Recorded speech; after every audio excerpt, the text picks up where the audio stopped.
Hi, listeners. Welcome to the Grief Out Loud podcast produced by the Dougie Center for Grieving Children. I'm Jana DeCristofaro and wanted to give you just a little heads up as you listen to this episode. You'll be hearing references to our old name, which was Dear Dougie. So just so you don't get too confused, you're listening to the right podcast, and we look forward to bringing you even more great content under the Grief Out Loud name. Thanks for joining us.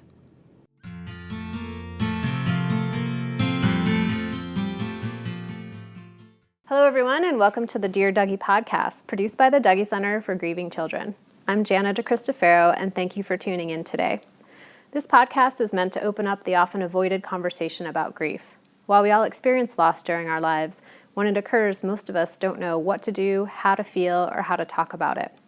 This is our way of sharing what we've learned from grieving children, teens, adults, and young adults in our support groups about what they find to be helpful and also not so helpful after a death.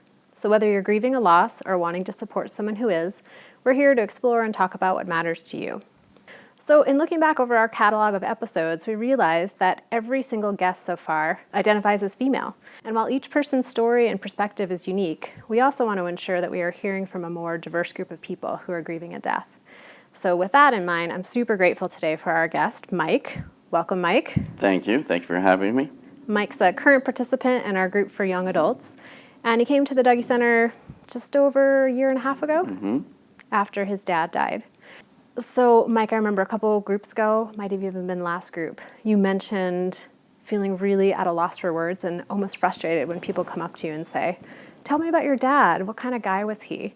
And at the risk of sparking your ire right now, how would you describe him and who he was in your life? Yeah, the frustration is never just out of the question. I know it's a good-hearted question. It's coming from a good place, and they just want to know more about him. The difficulty, the frustration comes in trying to categorize the person that you lost and not diving into every nitpicky personality trait of why they're special to you. And so that becomes difficult for me because then it just is a superficial explanation of who he is. But to me, my dad was an amazing father, a community leader. He always was sticking up for those who couldn't defend themselves. He was a handyman around the house. He was active participant in all things in life, my academics, my sports, career, and everything else. And so all of that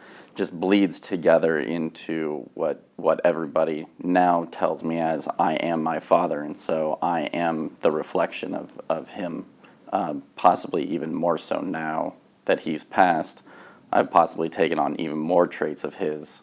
What's a trait that you think you've taken on since he's died? I was 31 when he died. He was 31 when his mom died. And I think that traits that he gained after his age of 31 that I recognize as oh, that's just my dad, likely came from his grief. And so one thing would probably definitely be more of how to participate in your family, in your community, that things are beyond you, that other people likely have things going on that you don't know about. And so not necessarily less judgment, though yes, less judgment, but really also the extra step of then trying to help in some way. So going from maybe judgment to compassion and understanding to actually taking action to make a difference in the world. Taking just that extra second to see if he could help and if he could, then how. And then usually doing that, which got him into a lot of community service projects, which then influenced me to be very active in philanthropy and other endeavors. So carrying on that legacy from Yeah, very much so. Your dad died pretty suddenly, unexpectedly. He did. He was it was a risky surgery, back surgery, and when he was little, he had a Wilms tumor on his kidney, which is back in 1956, should have killed him. And he got incredibly lucky, but all the scar tissue damage from trying to treat him ended up being very difficult on his body later on in life. And so he was looking for surgery to correct his spine, get rid of scar tissue, realign arteries and veins and all this stuff. It was a pretty major surgery, and we knew it was risky. But we we figured that the worst that could happen is that he would be paralyzed, and that was something that we all accepted, is that my dad might go around in a wheelchair for the rest of his life, but at least he wouldn't have the immense amount of physical pain that he was experiencing. But things didn't go well. He essentially died 3 weeks after the initial day, and so that was quite sudden. Very difficult to get a phone call saying, come home and come home now. Tomorrow, we don't know if he's going to make it. Did you get back before he died? Yes. All three of the kids were able to come back. It was 3 weeks in between kind of when we were told to come back and when he passed. And so we even had that last 24 hours where we knew we had to pull the plug, make a family decision, talk about it, and we got to say our last words to him and all that. And even though his body was gone, we think that we were pretty confident the way that he was reacting with his eyes and that he could hear us, which was comforting in and of itself. And so after your dad died, you're in this state of 3 weeks, right, of not really knowing what's going to happen, but sort of knowing what's going to happen. What do you remember about that transition from being in that place of wondering to he has actually died? I think my whole family, each of us reacted differently, but a common theme was how to hold up and support my mom. Immediately, it's the business aspect of death, of trying to get death certificates and insurance and all paperwork and passwords. I mean, today electronics is so important, and everybody has passwords to so many different accounts, whether it's your bank account or frequent flyer miles or the Netflix account and things like that to help get her situated. So a lot of it was focusing on that. A lot was just reaching out to his extensive network of friends and all of our friends, trying to put a memorial together.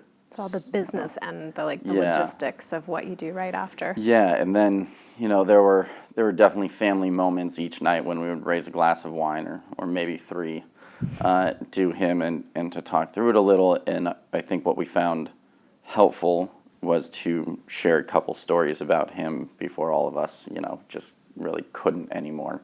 Couldn't anymore because it would get too difficult? That night, yeah. We'd usually share one or two stories, and then it would get not overly emotional in that's a bad thing, more like you were just exhausted and couldn't talk about it anymore, right? And then we all had to kind of go our own ways and then just fly back and forth, continue helping out over the course of this last year and a half. When do you think your grief became, if it ever has become, front and center for you? Sure. So it probably hit me a month or two after he died, because that first month was it was focused on the family, a lot of people reaching out. That was an easy way to be distracted and yet still process a little bit. But then when all of that was gone and I was left with myself, that's when it all started to hit me. I don't have my dad anymore. A lot of that came with, you mentioned I worked with my father, on a project, and so all of a sudden he wasn't there day to day on that project team, but I was still working with that team, and though they lost their colleague and a friend, they had to go on with business, and I had to transition into strange mentality of, okay, this is work, and now this is work that he would have been doing, but now it's a different team, and they have moved on, but I haven't, but I still have to be professional, so I can't hold a grudge that they have moved on, and I haven't, so... Because you almost had two different identities with your dad, in a sense, right? Because you were father and son, and then you were work colleagues in the same company. And then I was his consultant, essentially, but together on one project. And then I was handling all of, again, kind of that business side, the project, but then for my mom, also handling how that company was going to deal with his death benefits and everything. So that became a very odd middleman place to be, where I have to talk to the company about my dad while also talking to the company about their employee, having to parse those words and be very specific and use the employee instead of my dad. And that was difficult. So I can imagine writing the email and then yelling in your head what you really want to be saying. It seems like there's a lot of things that could pull you out of your own emotional experience out of necessity. Yeah, and I was hypersensitive to that.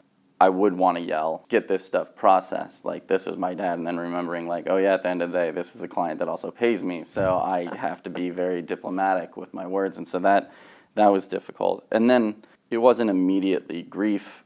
Grief then turned into reflection, and then it would hit me that my dad is no longer here, and I've had friends who have lost their parents as well, and so I reached out to them, and they immediately said, find a group.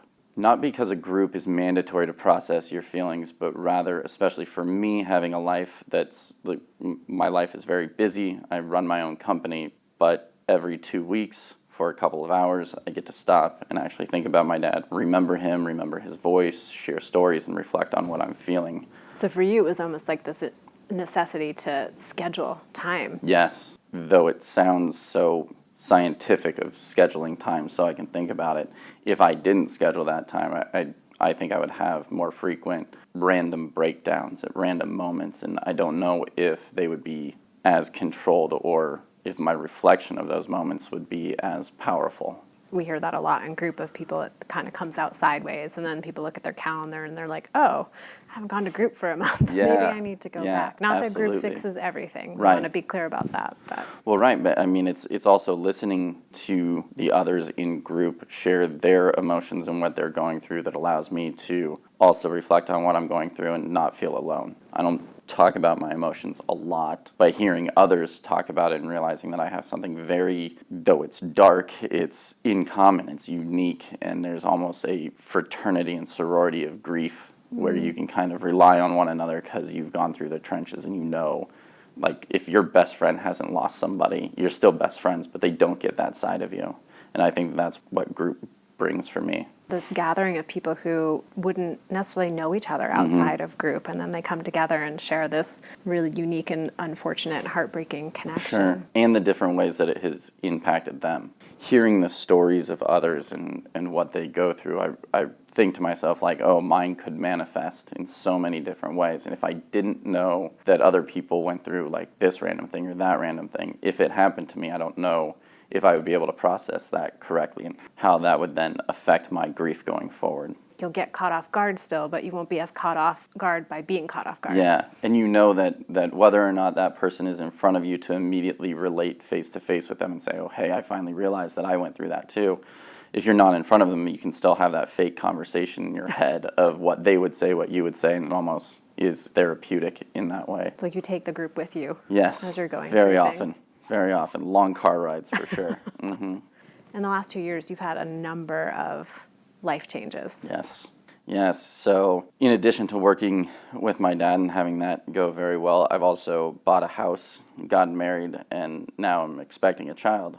All of those I was very much looking forward to sharing with my father. Again, he was a great dad and incredibly excited about becoming a grandparent someday. I'm lucky in that he met my wife, Molly, a couple of times and really liked her, and they bonded, and that was good. So I'm glad that she knew of him before seeing him in the hospital with me. But it goes into, buying a house. He was so handy around the house when we were kids and always fixing things himself. He was an engineer and always wanted to teach me stuff. And when I was young, I didn't really appreciate that. But now that I'm older, I started going like, oh, okay, I'm going to buy a house and my dad and I can fix it up. And then when he died, I realized that he's just the voice in my head constantly when I'm fixing stuff. And in a positive way, not that's the wrong hammer, Mike. Right. Get a different hammer. It's not sad. When I'm working around the house, I get sad that I miss him, that he's not doing it with me, but I do love having his voice in my head going like, just stare at it, try and figure out the problem, do this, do that. These are the questions that you ask. Go roam around Home Depot until you find it on your own. That's the best way to learn. But don't YouTube it, right? Right. Don't cheat right. by Googling. Don't cheat. No. So there's that, and then of course with a child along the way, I wanted parenting tips, which I don't want to downplay the role that my mom will now play in giving me advice, but missing out on having my dad's opinion is going to be difficult. Have you thought about the ways in which you'll want to talk to your child about your dad? Yeah, I have not actually been able to pick up a pen and put it down, talking about scheduling time to get into an emotional point where you can actually write cohesively about it. I want to do that, to tell the stories about my dad and what he taught me and relate it right back to what I'm doing with my kids so that they understand that the role that and influence that their pops, their grandfather had on me that I'm now having on them. Since my dad's death, I've taken on so much of his personality that I think it'll be eventually very easy for my kids to see through stories of how my dad influenced me and how now I am as a dad with them. What's been the biggest surprise to you in this whole land of grief? I would say one of the biggest surprises to me is how active I need to be in thinking about him so that I don't.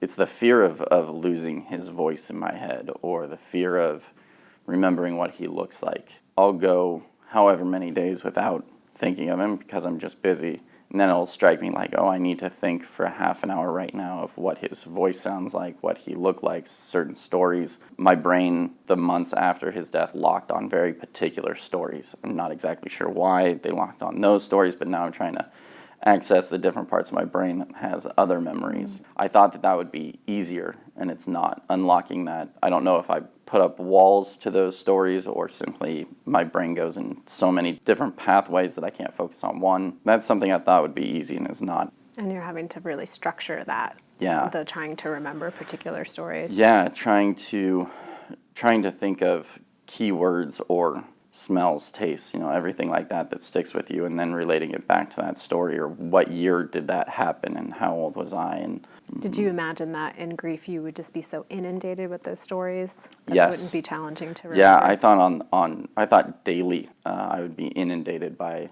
strong emotions, and everything would click and trigger me. And then I realized that doesn't happen with me, at least. My triggers come and go, and then I have to focus to actually force a trigger in my brain to remember other things. Yeah, which is a very different experience than many other people have, where Yes. they might be walking around wishing they could buffer out some of those. I remember one group when I first started, we were talking about dreams, and I had just had one, and it was the second one that I had. So I was just so happy to have that second one. And then somebody 2 shares after me shared that they have incredibly vivid dreams almost every single night, and it's horrific for them because they wake up and are so inundated with the fact that they visualized, they thought that their lost one was still alive, and then it would create this ultimate sadness. And it was so interesting to hear a polar opposite experience in dreams from me. And so, yeah, I do think that I might be different, but I'm sure there are other people out there that experience the same stuff. Yeah, or people who never have dreams, or yeah, those absolutely different things. And it's interesting how it can create this moment of envy, right? You Mm-hmm. hear someone, and then you hear their experience, you're like, well, maybe not. Yeah. Maybe I'm yeah. okay with what's happening. Envy, for me. I've heard from others in the group as well as just in my personal life, they feel guilt that they don't dream as much and try and force it, and will spend an hour before bed just like Trying to manifest it. yeah, absolutely, and then go to sleep, and then they don't have one. They feel very bad about themselves the next day. Everything about that is tough. I will say the lesson I take away from the group you're in particular is how good people who are grieving are at giving themselves a really hard time Yeah. for how they're grieving. Yeah. And I'm always thinking to myself, like, the grief is hard enough. Yeah. And then we add on the, like, I'm not doing it right. Yeah, So doing it right that's such a weird concept, and it's like that's impossible. is that new for you to think that way, that it's impossible to grieve the right way? No, I've always been told that by like everybody ever since he died. But I will say that though there's not a right way, there's certainly been stories shared of, you wouldn't call it the wrong way, but you could classify it as like lessons learned of when people get caught and then don't know how to get out of it, and therefore don't do anything, and then they snap out of it, and then they'll usually name a tool, or at least I call them tools, and it's like, oh, okay, right, don't go down that path. Mm-hmm. Although who's to say that for that Yeah, person yeah, it might have been so Exactly. necessary. But interesting to think about, like, there's no right way to do it, but for you, you're like, well, there's got to be some way to do it. So I'm going to Yeah. come to group and try to find out some ways to try. Yeah. I know we're getting close to the end of our time, Mm-hmm. but I'm just curious of, now that your 2 years anniversary just happened last month, what's the question you would say you're most wrestling with? I think what's most on my mind right now comes back to having the impending fatherhood. And I'm very curious how my grief will play a role in being a new father. Do I get too busy and so I don't focus on my grief as much, or will it trigger that I really miss my father and want that fatherly advice? I wouldn't say that I wrestle with the question, but it certainly is at the forefront of my thoughts, because every single day is one day closer to having that become a reality and trying to figure out what that means for me. Like an equally life-altering experience. Yes, and everybody says impacts your life and changes your life forever. And then it's like, well, how does it change my grief? And I think that some people who haven't gone through a death, they don't have to consider that, or they might not be impacted by that. But I'll be curious to share with others what I experience and get their feedback on what they've experienced. Well, maybe 6 months, 10 months from now, when you're sleeping through the night again, absolutely. maybe that takes 2 years. I don't know. We'll have you back on the show, and you can update us on Yeah, what that it's would be been like. fantastic. Thank you. Well, thanks so much for being here, Mike. I really appreciate talking with you. Yeah, absolutely. Thank you for having me. And thanks everyone out there for listening in today. If you'd like to hear any of our other episodes, you can find us in a couple places. You can go to our website, which is dougy.org. You can find us also in iTunes, which if you do that, we'd love if you gave us a rating or wrote a review, because it really helps other people out there who may not know about our podcast to find us. And if you just want to learn more about the Dougy Center, you can also find us on Facebook and Twitter. And we love hearing suggestions from you for future topics. So if you have one, send it our way at help@dougy.org. And we hope you'll join us again next time.